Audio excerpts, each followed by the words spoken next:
One of the things that's really important is to have the ability to control your parameters with your physical gestures. So we worked a long time on making it possible to do that on GeoShred. So in this example, what I'm going to show you is how we can use the y-axis of the playing surface to control various effect parameters. Basically, anything in GeoShred can be modulated in cool ways. So to do that, we want to go into our menu and we want to go to Control Surface. And now on the top left, you'll have the key Y. That has everything to do with what happens when you move along the y-axis of a key. So if you press on the parameter that's there, not of the X, that will clear out the parameter, but right on the one that's there, it'll bring up the menu of everything that's assigned to the y-axis.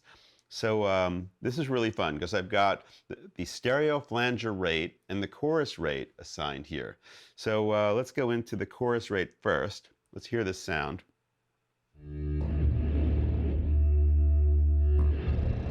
There's a little bit of stuff happening, but let's go into the curve of the chorus rate, right? And let's draw something that goes straight up in a curve like that. So now when I move along the Y parameter, that you can,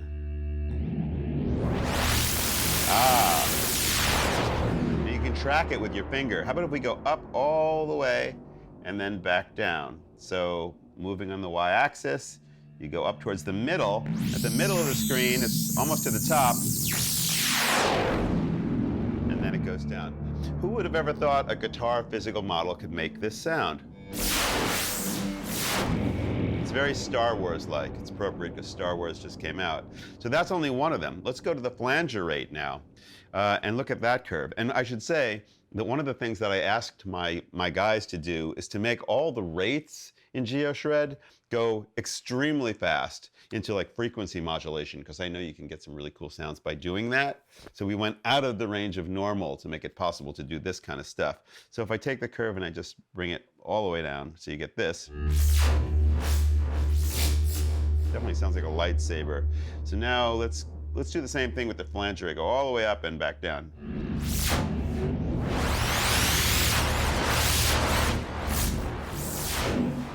That sounds pretty cool. We can also use absolute mode. So if we go to absolute mode, it's a little bit different than the relative mode, which relative will be wherever your finger goes down, it will actually have kind of like an entry value, a starting point, and it goes from there. But absolute mode basically means that it's like 0 at the bottom and maximum at the top. So if I start, we look at the curve, wherever I press, that's where this is going to be. If I press towards the top, the line will be over to the right.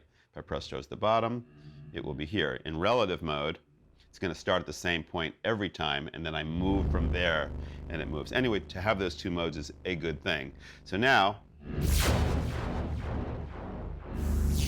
but in this patch, you should also notice that I have the volume pedal assigned as well. And so when I do touch a note, it starts at 0 and then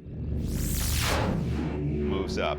So there's a lot of very cool sonic flexibility, being able to assign your y-axis like that, and not only just kind of control things, but really shape how every control is in time and in space as well.